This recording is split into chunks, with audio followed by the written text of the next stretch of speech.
Hello दोस्तों, राधे राधे। आप लोगों का स्वागत है मेरे यूट्यूब चैनल में।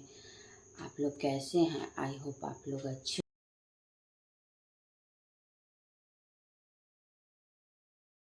देखिए कितना दे रहा है। एक पक्षी के चहचहाने का आवाज़ भी नहीं आता।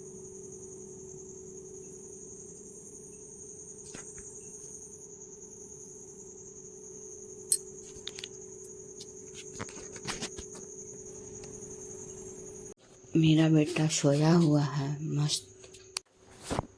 सबसे पहले मैं धरती माता को प्रणाम करती हूँ, उसके बाद कोई काम।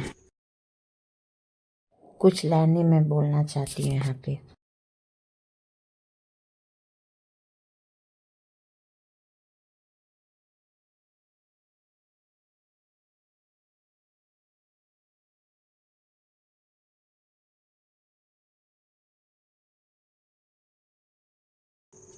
गाय माता की सेवा कर रहे हैं। गाय माता भी क्या सोचती होगी कि खुद तो पागल है ही और मुझे भी पागल बना रही। लेकिन अभी हम सानी नहीं लगाएंगे, पूजा वूजा करके आए उसके बाद सानी लगाएंगे, क्योंकि अभी ठंड हो गई है ना, तो उनको भी ठंड लगेगी, इसीलिए अभी नहीं लगाते हैं। गाय माता को भी परेशान कर देते हैं। हमको पता नहीं क्यों ऐसे गंदा संदा करके रख देना और ऐसे पूजा करना हमको नहीं गवारा है। हमको लगता है कि हम साफ़ सफाई करके मैं घर का सारा काम कर लूँ, उसके बाद पूजा पाठ में करूँ। नहीं तो मेरा दिमाग काम पे ही रहेगा। पूजा में कुछ भी दिमाग नहीं रहेगा, काम पे ही रहेगा। इसलिए हम इतना सवेरे उठते हैं, क्योंकि मैं अच्छे से और स्थिर से भगवान को अंदर आत्मा से याद करें, इसलिए।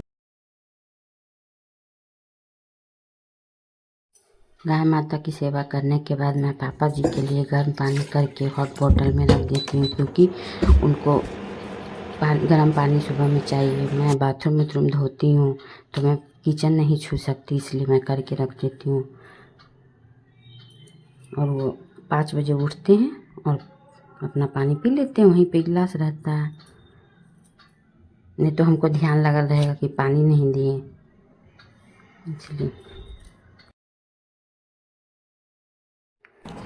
सारा काम क्लियर करके मैं कुछ नोटबुक में लिख रही हूँ, क्योंकि मुझे कोई किसी ने गाइडेंस किया है कि इस टाइम पे इस कुछ टाइम कुछ बज के कितना मिनट में कोई वो चीज़ लिखना है।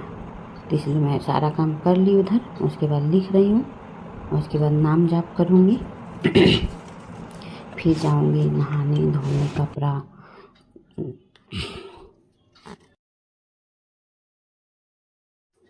आप लोगों के साथ मैं कुछ लाइनें शेयर करना चाहती हूँ। बुलंद हो हौसला तो मुट्ठी में हर मुकाम है, मुश्किलें और मुसीबतों तो ज़िंदगी में आम है। जिंदा हो तो ताकत रखो बाजुओं में तैरने की, क्योंकि लहरों के साथ बहना लाशों का काम है।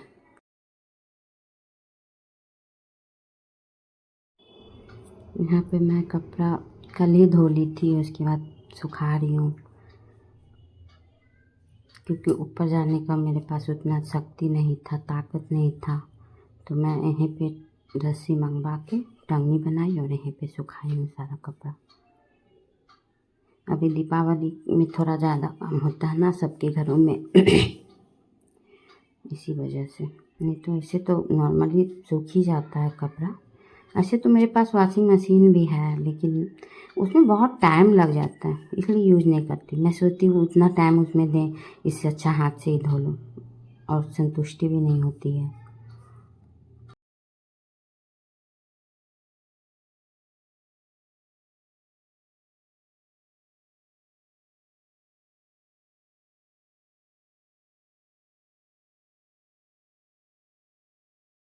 एक लाइन और शेयर करना चाहती हूँ। यहाँ हर चीज़ किस्मत से नहीं मिलती, छीननी पड़ती है। हौसला बुलंद हो तो तकदीर भी सलाम करती है। वजूद खुद का बनाओ दोस्तों, दूसरों के सहारे ज़िंदगी नहीं कटती। ये मत सोचो कि ज़माने को क्या गंवारा है, और ये सफ़र भी तुम्हारा है। अपनी उम्मीद हमेशा ज़िंदा रखना। आज हंसने वाले कल तालियां भी बजाएंगे। तुम्हारी ख्वाहिशें भले ही छोटी हो दोस्तों, लेकिन उन्हें पूरा करने के लिए दिल जिद्दी होना चाहिए। यहाँ पे मैं टेबल पे चढ़ के पंखा साफ कर रही थी तो दादी बोली कि नहीं चढ़ रहे, गिर जाएंगे। हम बोले दादी जो डर गया सो मर गया, मैं डरती नहीं हूँ ये सब छोटी मोटी चीज़ों से। बहुत बार गिरी हूँ, बहुत बार गिर के उठी हूँ, तो मुझे किस चीज़ का डर। बचपन से तो गिरती ही आ रही हूँ, अकेले गिरी हूँ और उठी भी अकेले ही हूँ, इसलिए डर नहीं लगता। देखिए ईश्वर की कृपा से और आप लोगों के दुआओं से मेरा घर बहुत बड़ा है। एक दिन आप लोगों के साथ मैं होम टूर करूँगी और आप लोग कमेंट करके बताना कि मेरा घर कैसा है। मुझे ऐसा लगता है कि सिरदल्ला में सबसे पहला घर ही होगा मेरा जो इतना बड़ा है और इतना खूबसूरत। शांति और सुकून लगता है मेरे घर में।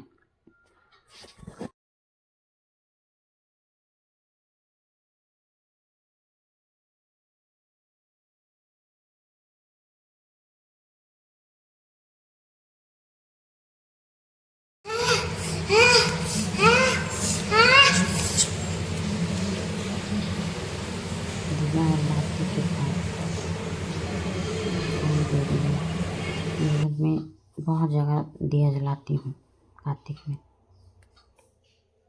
ये है मेरा द्वार, चौखट जिसको बोलते हैं। सबके घर में चौखट होना चाहिए। मैं कितना भी हारूंगी लेकिन मेहनत करना कभी नहीं छोड़ूंगी, क्योंकि मैं बचपन से ही मेहनत कर रही हूँ। लेकिन अभी सफलता हासिल नहीं हुई है, मरते दम तक मेहनत करूँगी, या लाइफ में सफल रहूँ या नहीं रहूँ, क्योंकि मेरे अंदर एक बेचैनी है कि मुझे लाइफ में कुछ करना है। यही वजह से मैं वीडियो बना। देखिए दोस्तों, मेरी दादी ओल छील रही है। मुझे ओल बहुत काटता है, इसलिए दादी को बोले ओल छीलने के लिए। दादी आपको ओल नहीं काटता? हाँ काटा तो की करिए। तो फिर मेरे पापा जी बोले बूढ़ी माता को बोलना छीलने के लिए।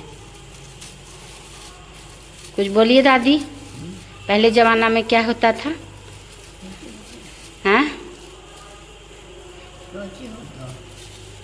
आप बहुत पुराना ज़माना के, 80 साल पहले के हैं ना दादी? नहीं पता आपको? अगर आप लोगों को मेरा वीडियो पसंद आए तो लाइक, सब्सक्राइब और कमेंट करें। आप लोगों के कमेंट से मुझे हिम्मत मिलती है और कुछ नया करने की जज्बा सामने आती है। Thank you so much. Bye bye.